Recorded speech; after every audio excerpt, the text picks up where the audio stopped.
श्री शिवाय नमस्तुभ्यम, हर हर महादेव, जय महाकाल, जय माता रानी। कैसे हैं आप सभी। देखिए, आप सभी को पता है कि 18 फरवरी को है गुप्त नवरात्रे का अंतिम दिन, नवमी तिथि, और इस दिन पड़ रहा है रविवार। आपको दरवाजे के बाहर मात्र एक कटोरी चुपचाप रख देना है। अगर आपके घर में धन नहीं टिकता, धन को लेकर के काफी सारी समस्याएं चली हुई आ रही है, पैसा बिल्कुल कहीं से आ ही नहीं रहा हो, एक कमाते हो सवा खर्च होता है, धन की आवक आपके घर में अगर रुक सी गई है ना, तो दरवाजे के बाहर इस एक कटोरी वाले उपाय को जरूर कीजिएगा। पूज्य गुरुजी की कथा से सुनकर के और समझ करके पूरे उपाय को बड़े ही विस्तार से बताऊंगा, परंतु उससे पहले आप सबसे एक छोटी सी प्रार्थना कि जो लोग पहली बार आए हैं, चैनल को सब्सक्राइब जरूर कीजिएगा और वीडियो को लाइक करके देवादिदेव महादेव जी का कोई सा भी प्यारा नाम कमेंट बॉक्स में लिखना मत भूलिएगा। साथ ही साथ माता रानी की जय जरूर लिखिएगा। इस पूरे वीडियो में हम 3 महा उपायों के बारे में बात करेंगे, जो कि आपको 18 फरवरी के दिन करना ही करना है। बहुत ही अद्भुत और अचूक उपाय हैं। 2 शुरुआत के उपाय जो होंगे वो आपकी धन प्राप्ति को लेकर के होंगे, आपको जो अच्छा लगे वो कर सकते हो, और तीसरा उपाय आपकी बड़ी से बड़ी मनोकामना पूर्ति के लिए होगा, और निश्चित है कि वो मनोकामना आपकी पूरी होगी ही होगी। सबसे पहले बात करते हैं पहले वाले उपाय की। देखिए, पहला वाला जो उपाय, जो कि आपको दरवाजे के बाहर वो कटोरी रखने वाला उपाय करना है, किस लिए करना है। देखिए, अगर आपके घर में पैसा बिल्कुल भी आ ही नहीं रहा है, पैसे को लेकर के काफी सारी दिक्कतें चल रही है, 1 रुपया कमा रहे हो, सवा रुपया खर्च हो रहा है, व्यापार अच्छे से नहीं चल रहा है, नौकरी में तरक्की नहीं हो रही है, कर्जा भी बढ़ता चला जा रहा है, तो धन को लेकर के जितनी भी समस्याएं हैं, घर में पैसा टिक ही नहीं रहा है, तो एक ये वाला उपाय करना बिल्कुल भी मत भूलिएगा। काफी सारे लोगों ने इसका उपाय को पहले भी डाला हुआ था, लेकिन वो एक चीज हमेशा मिस कर देते हैं। वो क्या कर देते हैं, गुरुदेव की आवाज बीच बीच में जो वो बताते हैं ना, उसको कट करने की वजह से वो क्या करते हैं, कुछ चीजों को तो बताना ही भूल गए, है ना। अभी मैं आपको वो भी बताऊंगा, और जिसकी वजह से काफी सारे लोगों के कमेंट आए कि भैया वो कटोरी वाला उपाय किस तरीके से किया जाता है, कौन सी ऐसी वो 3 चीजें हैं, क्योंकि वीडियो में और उन सभी में केवल 2 चीजें बताई जा रही है। गुरुदेव जो अपनी भाषा में कह रहे हैं वो 3 चीजें कह रहे हैं, तो वो ऐसी कौन सी 3 चीजें हैं। ठीक है, तो ध्यान से सुनिएगा, आपको वो 3 चीजें कौन कौन सी लेनी है। सबसे पहले नंबर पर आपको लेनी होगी जौ, है ना। थोड़ी सी जौ लेनी है, 1 चुटकी, 1 चुटकी ही लेने होंगे आपको चावल। कोई संख्या फिक्स नहीं है, थोड़ी सी आपको जौ लेने हैं, थोड़े से आपको चावल लेने हैं, और थोड़े से लेने होंगे काले तिल। अगर आपने ये वाला भी उपाय सुना होगा ना, तो उन्होंने जौ को तो बिल्कुल काट ही दिया। जब पूज्य गुरुजी ने कहा कि इन तीनों को एक स्टील की कटोरी के अंदर रख लेना, अब सब लोग कंफ्यूज कि भैया 3 चीजें कहां हैं, 2 ही चीजें हुई है, चावल और काले तिल, क्योंकि जौ को तो उन्होंने काट ही दिया था। ठीक है, तो आपको गलती नहीं करनी है। आपको इस कटोरी को क्या करना है, इसी के अंदर आपको उन तीनों चीजों को थोड़ा थोड़ा सा 1-1 चुटकी आपको इसमें रख देना है, काले तिल, चावल और जौ।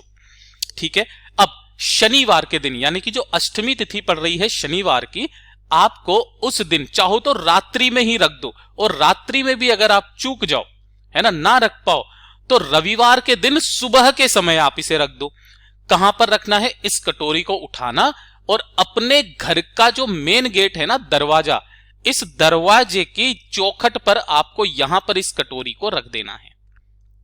कब रखना है, या तो शनिवार को शाम को, रात्रि को रख दो, नहीं रख पाते हो तो आप रविवार के दिन सुबह जल्दी उठ करके आप इस कटोरी को अपनी कामना कह करके, धन की कामना कह करके, दरवाजे के बाहर चौखट पर यहां पर रख दीजिए। ठीक है, और रविवार के दिन शाम के समय प्रदोष काल में, ध्यान रखना, शाम के समय प्रदोष काल में रविवार के दिन, जो कि आपकी पड़ रही है नवमी तिथि, इस कटोरी को लेना है ना। इसी के साथ में आपको लेना होगा थोड़ा सा कच्चा दूध गौ माता का। ठीक है, कच्चा दूध आपको लेना है गौ माता का, किसी भी स्टील के लोटे में ले लेना। ज्यादा दूध नहीं है तो थोड़ा सा दूध लेना, बाकी पूरा का पूरा लोटा अपने घर के शुद्ध जल से भर लेना, और उस कटोरी को और इस लोटे को लेकर के पहुंच जाना बाबा के मंदिर शिवलिंग के पास में। उत्तर दिशा, नॉर्थ डायरेक्शन की तरफ, हमेशा की तरह बताऊंगा, मुंह करके आपको खड़े हो जाना है यहां पर। सबसे पहले देखिए, उपाय करने का एक खास नियम और तरीका।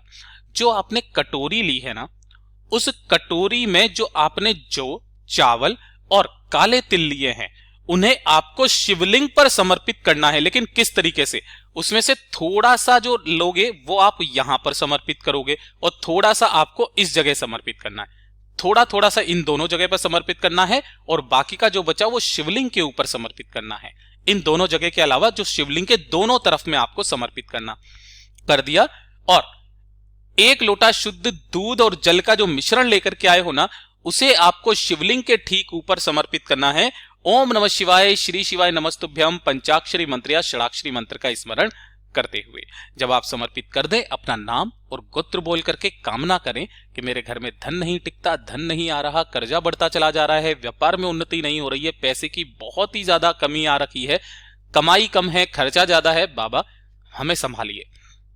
विनती करना, कामना करना, और इस जगह से थोड़े से काले तिल, थोड़े से जौ और थोड़े से चावल, चाहे 1-1, 2-2 वो उठा करके लेकर के आ जाना और अपने घर में किसी भी सुरक्षित स्थान पर या मंदिर में कहीं पर भी उन्हें उठा करके रख देना। अगर आप अपने दुकान के लिए कर रहे हो, अच्छा चलाने के लिए, तो आप अपने दुकान में अपने जो गल्ला होता है ना, जहां पर पैसा वैसा धन वगैरह रखा जाता है, उस स्थान पर आप रख देना।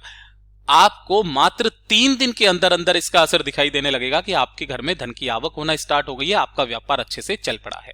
पूज्य गुरु जी का बहुत अद्भुत और अचूक उपाय है, जरूर कीजिएगा और कल के दिन इसे तो बिल्कुल भी मत भूलिएगा। बात कर लेते हैं दूसरे वाले उपाय की। आप सभी को पता है कि 18 फरवरी को पड़ रही है गुप्त नवरात्रि की नवमी तिथि और इस दिन है रविवार का भी दिन, ठीक है ना। और रविवार के दिन का मनोकामना पूर्ति का इससे अच्छा उपाय हो ही नहीं सकता। पिछली बार में भी मैंने ये वीडियो बनाया था, डाला था, काफी सारे लोगों को इसके बारे में पता ही नहीं था, ठीक है। फिर उन्होंने अभी जाकर के जब उन्होंने सुना होगा कहीं पर, फिर देखा तो मेरे पास में कमेंट आया, उसी के ऊपर 3 दिन के बाद में कमेंट आया कि भैया वो वाला उपाय किस तरीके से किया जाता है, एक बार फिर से बता दीजिएगा, और वो किस दिन किया जाता है, कब कब करना है, वो भी हमें अच्छे से बताइएगा, ठीक है। तो वही वाला उपाय जो है वो आपको गुप्त नवरात्रि की नवमी तिथि यानी कि इस रविवार के दिन करना है, 18 फरवरी को। कैसे करना है, देखिए, आप शिवलिंग का जलाभिषेक हमेशा करते हो, दूध भी चढ़ाते हो, सब कुछ चढ़ाते हो, ठीक है ना। तो शिवलिंग का जो अभिषेक किया जाता है रविवार के दिन, सूर्य भगवान का दिन होता है, और इस दिन जो भी व्यक्ति इस पंचगव्य से शिवलिंग का अभिषेक करता है ना, वो जिस कामना से करता है वो पूरी जरूर होती है, ये चीज ध्यान रखना। और ये गुप्त नवरात्रि का अंतिम दिन है, नवमी तिथि का दिन, इस दिन इस उपाय को जरूर करना। आपको बनाना होगा पंचगव्य, है ना। अब आप कहोगे कि भैया ये क्या चीज है, तो इससे ज्यादा पवित्र पूरे के पूरे हिंदू धर्म ग्रंथों में कुछ भी नहीं है।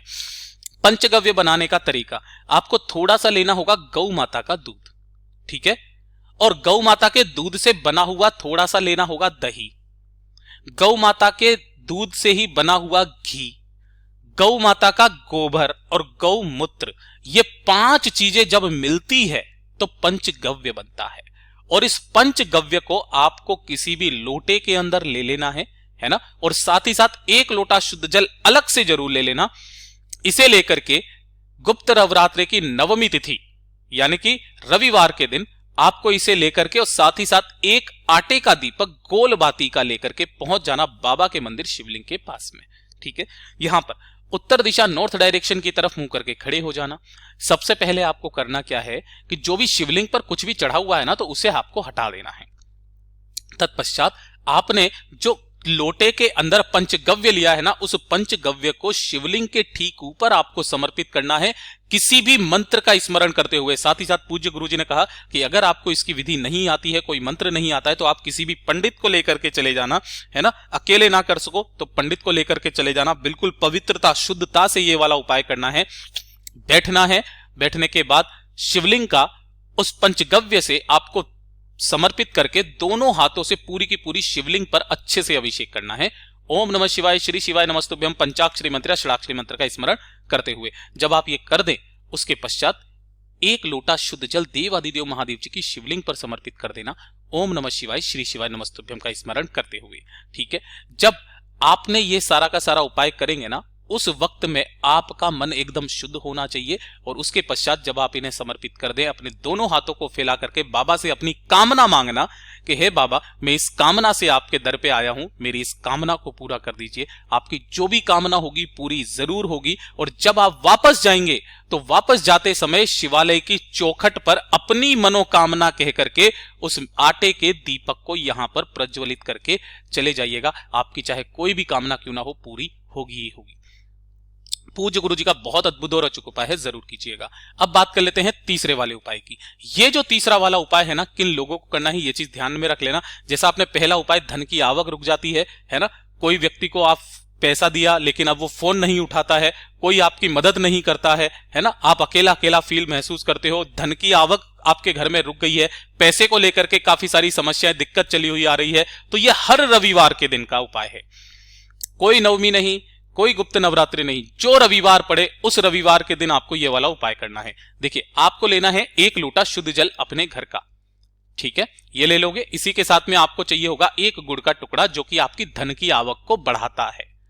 दूसरे नंबर पर आपको चाहिए होंगे चावल के दाने, कोई संख्या फिक्स नहीं है, 1 चुटकी चावल ले लेना और उसी वाले कलश के अंदर डाल देना। 1 लेना होगा आपको लाल फूल, जो लाल फूल आपको मिल जाए वो लाल फूल ले लेना, और साथ ही साथ आपको चाहिए होंगे लाल मिर्ची के 11 दाने, ये वाले जो दाने आते हैं। एक बार मैं फिर से वापस आपको बता देता हूं, 1 कलश लोटे के अंदर आपको 1 टुकड़ा गुड़ का, 1 चुटकी चावल डालने हैं, अक्षत, इसी के साथ 1 लाल फूल और लाल मिर्ची के 11 दाने, इन सभी को आपको उस कलश के अंदर डालना है। रविवार के दिन सुबह उठ करके नहाने धोने के पश्चात अपने शरीर पर कोई भी श्वेत वस्त्र धारण करके सूर्य भगवान जी को आपको इसका अर्घ देना है। सूर्य भगवान जी के 12 मंत्रों में से जो मंत्र आपको आता हो, ओम मित्राय नमः, ओम रवये नमः, ओम सूर्याय नमः, ओम भानवे नमः, ओम खगये नमः, ओम पुष्णे नमः, ओम हिरण्यगर्भाय नमः, ओम मारीचाय नमः, ओम आदित्याय नमः, ओम सावित्रे नमः, ओम आर्कार्य नमः, ओम भास्कराय नमः, जो मंत्र आपको आता है वो वाला मंत्र का स्मरण करते हुए इस लोटे से आपको सूर्य भगवान जी को अर्घ देना है। आपका मुख और नासिका बिल्कुल सूर्य के सम्मुख में होने चाहिए, और ये जो दोनों हाथ हैं आपके सिर से 8 इंच ऊपर होने चाहिए।